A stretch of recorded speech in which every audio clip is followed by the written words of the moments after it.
The White House set off a firestorm this past week when immigration agents arrested Mahmoud Khalil, a recent graduate from Columbia University who has played a key role leading Palestine solidarity protests on campus there. Khalil's case is an alarming example of the state targeting pro-Palestine activism, and it's a serious challenge to the USA's vaunted First Amendment protections of free speech. Khalil is a permanent resident in the United States.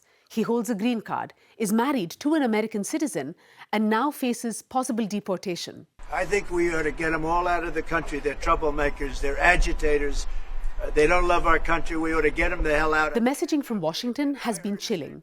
2 days after the arrest, the White House tweeted this. Using the Hebrew greeting shalom as a taunt, the government accused Khalil baselessly of being pro-Hamas, an anti-Semite, and a terrorist. The character assassination has also surfaced in mainstream media. He's paid by a terrorist organization that beheads babies. Here's the bottom line. Mr.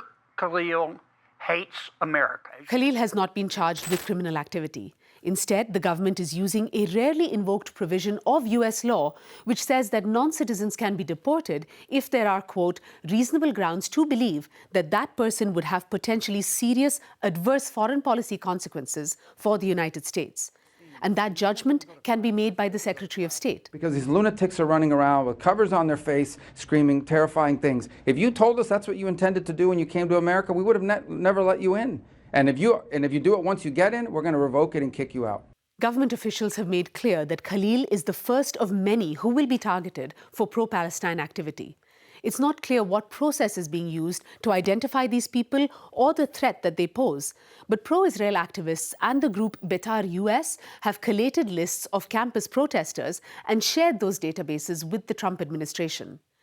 Since Khalil's arrest, there have been numerous protests demanding his release. Pushback from the opposition, Democrats, has been slow and underwhelming. A cohort of left-wing and anti-war Democrats signed a letter in support of Khalil, and one lone senator put out a statement on video.